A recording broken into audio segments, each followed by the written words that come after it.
welcome back to That Handicapping Show. I'm Claire Novak, joined by Evan Hammonds today for a special Travers Day edition. We're going to take a look at the Midsummer Derby at Saratoga Racecourse.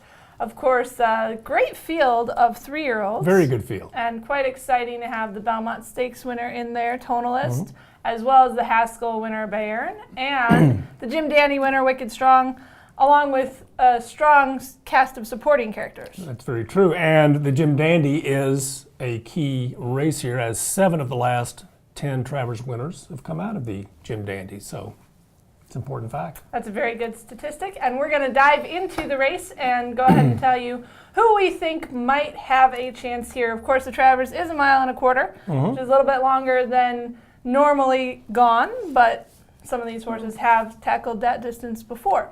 Let's take a look at Bayern, first of all. Ran extremely well in the Haskell to stretch back out after shortening to the 7 furlongs and blowing everyone away in the Woody Stevens. Formidable favorite here? I think he is the favorite. I think he's going to win the race. He's really the major pace play in the race. I don't think anybody really wants to go out and tackle him early. As we saw earlier this year in the Woody Stevens, he's able to go out and have some blazing speed, 6 furlongs and 108.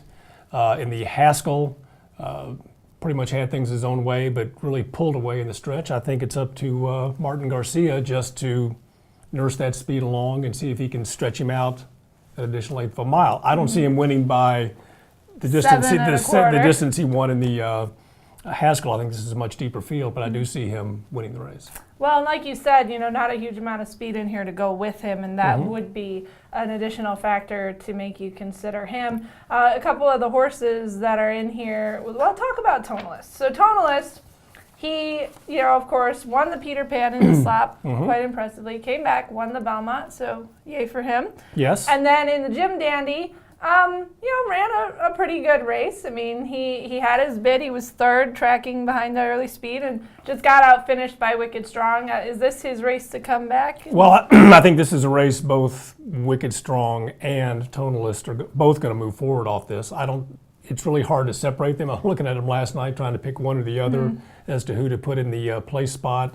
You can go either way. Well, and I'm going to go with Wicked Strong to win because my trio for the Jim Dandy did not disappoint as I picked the straight trifecta.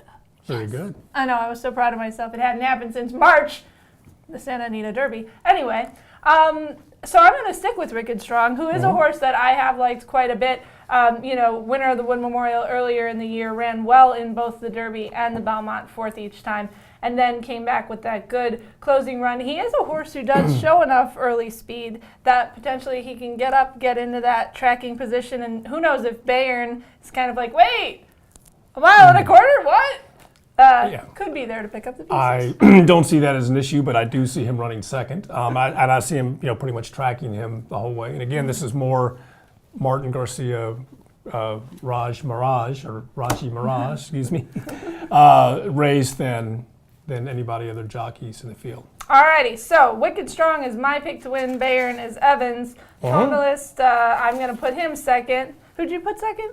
I put Wicked Strong. Wicked Strong 2nd. All right, so we're pretty much in the general consensus here on our ticket place. And I'm going to drop Bayern into 3rd. I just think, if he does handle the stretch out, and because he is low in speed and might skip away, but I think he's going to get tired at the end, so I'll put him 3rd. What about you, 3rd? I think a horse like Charge Now has a tremendous amount of upside. If you draw a line through his Iowa Derby that he ran in the slop and in the evening time at Prairie Meadows, he's making a very good progression from maiden up to 6 company. Now, I know this is a huge jump to Grade 1 company, but I think he's a horse on the rise. He could jump up and hit the board here with a good-sized price and round out a decent trifecta. All right, and both Charge Now and VE Day coming out of the Curlin Stakes at Saratoga on July 25th, the day before the Jim Dandy. So both of these horses kind of fitting into that timing pattern as the Jim Dandy horses as well from the race the next day. VE Day won that race by a head over Charge Now, so those horses are both in here. And then an interesting character, and I do have to mention, first of all, that I'm only leaving Kid Cruz out of my top scenario because it was him or Bayern, and Bayern is a Grade 1 winner, multiple graded stakes winner. Kid Cruz is a very nice horse. His effort in the Jim Dandy was a little odd in that it looked like he was backing up on the backside and going in the turn, but then he put it together and got up to finish third. Interesting horse. I just don't think he's at this level with Tonalist and Wicked Strong and Bayern. All right, you got Mr. Speaker in there. You got a couple of long shots in there to round out your various options on a very busy Travers Day with the King's Bishop, the Ballerina, the Boston Spa. The Pacific Classic is the next day. Big weekend of racing, and we, Great of day. course, will keep you updated at bloodhorse.com. Thanks, as always, to Briss for the PPs. Thanks to Evan for joining me again. Glad to be here. Thank you for watching the Handicapping Show.